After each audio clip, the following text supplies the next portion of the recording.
Carol, vamos chamar o nosso analista de grãos aqui, que está com a gente toda semana, todas as terças-feiras. Dona Alvan. Dona Alvan Maia, que semana passada estava numa lavoura de soja.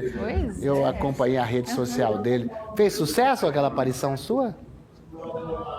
Muito bom, Valteno. O pessoal gosta de ver realmente coisa boa, né? Porque a gente viu ali que tava com todo mundo meio receioso se a soja ia performar, porque a chuva atrasou. E aí, a hora que você vê uma soja muito bem formada ali, cheia de grão, com boa possibilidade de produção, todo mundo fica mais feliz. E o pessoal também gosta de ver como que funciona realmente lá na lavoura, esse agro pujante, esse agro forte que permeia o Brasil inteiro, né? Mas ver como que funciona lá no pé, lá nem pouca gente tem a oportunidade de ver. As redes sociais, a AgroMais aqui, nos ajuda a mostrar isso para o pessoal, né? Que nem sempre pode estar lá no campo.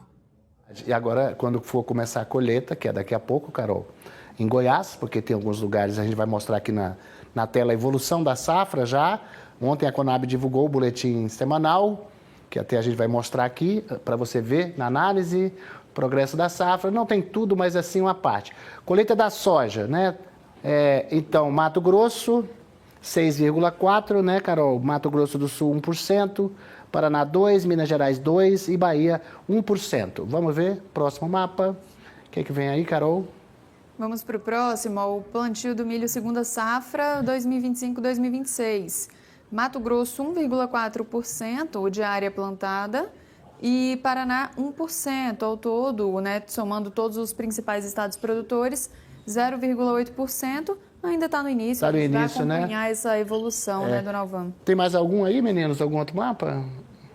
Acho que não, só esse mesmo. Com isso aqui, Dona Alvan, vamos analisar, porque eu estava em Goiânia aí no final de semana, meu sobrinho, que trabalha como operador de máquina, falou, a gente vai começar a colher dia 15 de fevereiro. Mas como a gente viu, já tem gente colhendo, né? Não sei se Goiás já começou. Começou em alguns pontos, não começa a entrar na estatística ainda, porque são pequenas áreas. O que nós tivemos, teve um atraso no plantio, teve um atraso nas chuvas que resultou no atraso do plantio da soja esse ano, né, Valteno? Como a gente viu. Só que a gente tem áreas irrigadas, ou seja, aquelas áreas de pivô central, que todo mundo conhece aí, aquelas bolas redondas que tem no meio da lavoura, que possibilitam um plantio mais cedo. Então, como o nosso vazio sanitário termina, ou seja, é permitido o plantio de soja a partir do dia 25 de setembro ali, alguns produtores já começaram a plantar. Então, nessas áreas que são pequenas ainda, mas já começaram a plantar, então a gente já começa a ter alguma colheita aqui e outra lá, como vocês mostrarem, não entra na estatística ainda, mas provavelmente daqui uma semana. E falando em uma semana, nesse momento agora, começou a chover por volta de meia-noite aqui em Goiânia, Valtene, e estava chovendo até agora há pouco, e a previsão é que a gente tem uma chuva num corredor, digamos assim, entre a Amazônia e o Sudeste ali, pegando Goiás e Mato Grosso, que provavelmente essa chuva vai se estender por uma semana. Então, essa semana será uma semana chuvosa, que nós temos 2 pontos. Não vai deixar essa colheita alavancar, correr nessa semana, vai mais para começar a semana que vem, mas aí semana que vem provavelmente começa a acelerar de verdade essa colheita da soja, viu?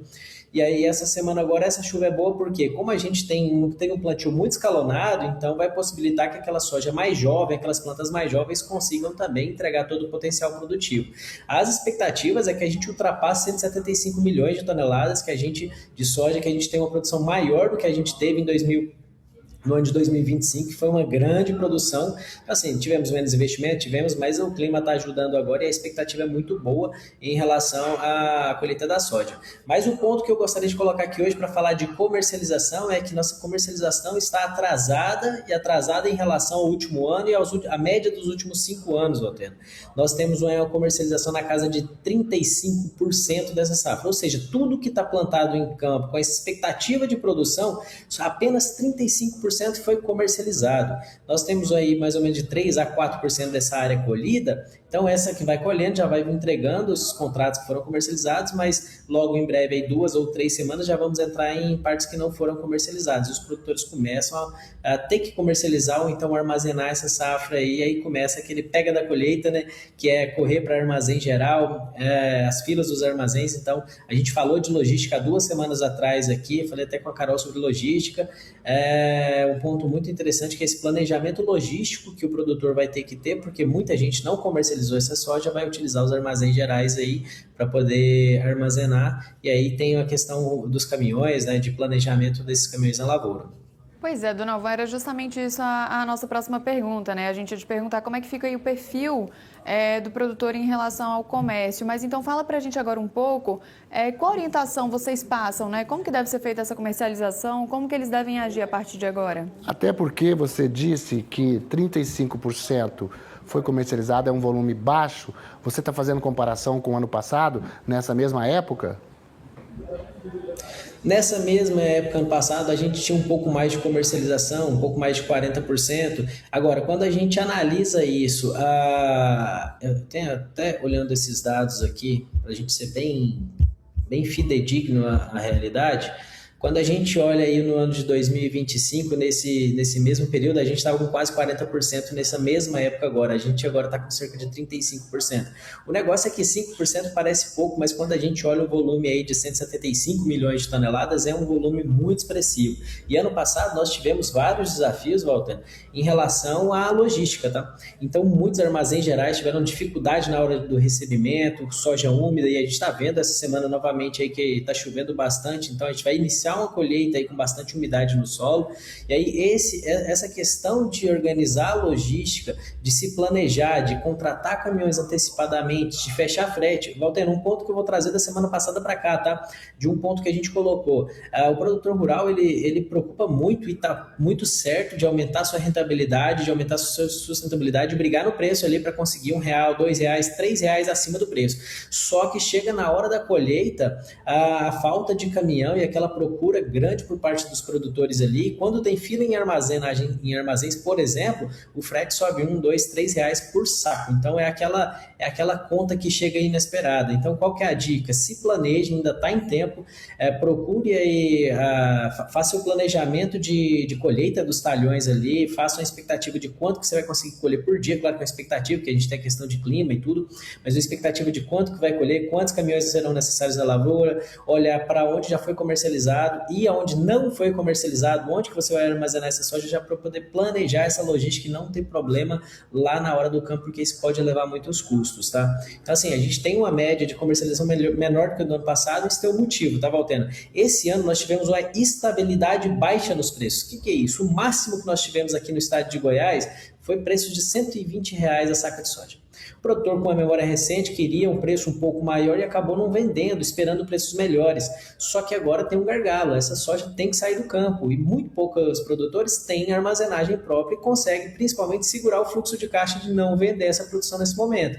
Então, essa expectativa de ter um preço maior pode chegar num momento crucial ali, o produtor tem que vender mais barato. E eu faço um adendo aqui, Walter, eu sei que muitos analistas falam, olha, o produtor não vendeu, ele vai segurar, e quando ele segura, o lado de lá tem que pagar mais caro para levar.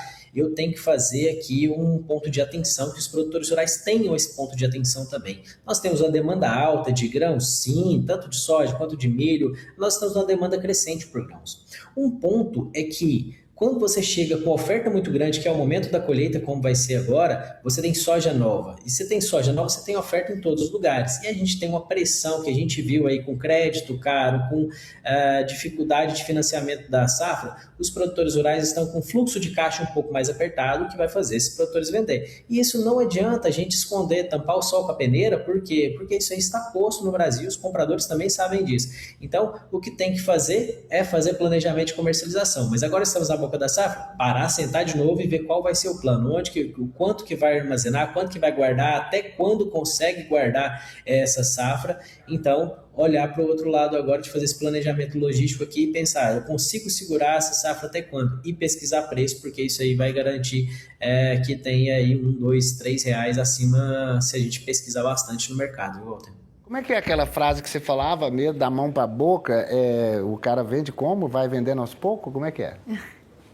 Na verdade, o comprador que geralmente faz isso, que ele compra da mão para a boca. E aí vamos lá, vamos pensar em psicologia, porque a economia ela é uma ciência não exata, né? Então ela é muito mais social. O que acontece? Quando a gente olha para o comprador e ele está vendo uma quantidade muito grande de soja entrando no mercado, o que ele vai fazer? Ele vai comprar da mão para a boca, que é exatamente da necessidade que ele precisa, justamente porque ele está tendo uma oferta muito grande e ele não precisa pagar prêmios altos. Tanto que a gente está vendo agora prêmios muito baixos, tá, Valter? Então, assim, a safra brasileira é representativa no mundo inteiro. Então, quando o mundo olha para cá, a gente vê Chicago caindo, a gente vê prêmio caindo, por quê? Porque eu tenho uma oferta muito grande. E aí, assim, aquele negócio, se você não fez um planejamento, o comprador faz um planejamento dele, de comprar da mão para a boca para pressionar os preços para baixo. O produtor precisa vender e aceita um preço mais barato. Carol tá aqui no computador, pode ficar lá, Carol, na boa, não tem problema não. Não deixa de ser fazendo aqui, fazendo aqui os cálculos. Ô, dona Alvan, rapidamente, eu queria que você dissesse, bom, a China é nosso maior comprador, agora tem um acordo Mercosul, União Europeia, mas que vai demorar para entrar em vigor. Eu conversei agora há pouco, a gente conversou com a nossa correspondente de Buenos Aires. Nosso país, ele acaba sendo mais produtor de commodities, assim como a Argentina também. Você vê algum impacto? Você vê algum impacto no horizonte próximo? A Europa comprando soja do Brasil, comprando mais soja? Valteno, eu vejo esse impacto pequeno no curto prazo, tá? Eu vejo o cenário muito positivo no médio e longo prazo, com essas aberturas de mercado, com a questão do Mercosul.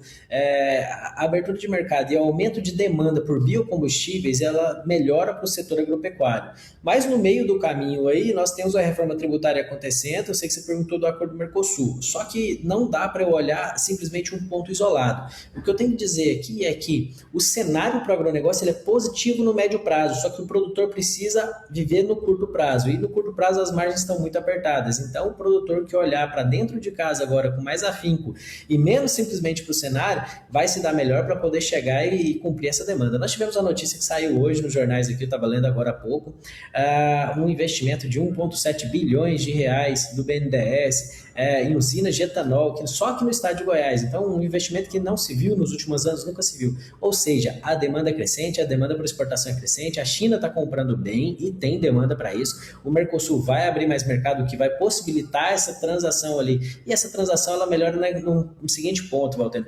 Quando a Europa precisa, ela é ágil e compra rápido. Nesse momento, não há uma grande necessidade, mas você abrindo essas portas de comercialização, vai sim melhorar em questões pontuais, pagamento de prêmio aqui para o Brasil. Mas o produtor rural ele tem que estar com sustentabilidade no seu negócio para poder pegar essas oportunidades. Não é algo que impacta tão rápido assim. Mas ajuda, inclusive, até da gente adquirir tecnologia de forma mais fácil e mais barata. O agro já tem muita tecnologia, mas a gente está vendo que essa crescente com inteligência artificial, com os tratores autônomos, aumenta a capacidade de plantio, de colheita, os drones estão aumentando muito a nossa capacidade aqui, e eu acho que essa correlação com a Europa aí vai melhorar bastante. Muito bem, Dona Alvan Maia, da Fox Grãos, obrigado pela sua participação. Uma boa semana para vocês aí, boa evolução da safra de soja. Muito obrigado, excelente semana e que Deus abençoe a nossa safra. Obrigada, Dona Alvan. Tchau, tchau.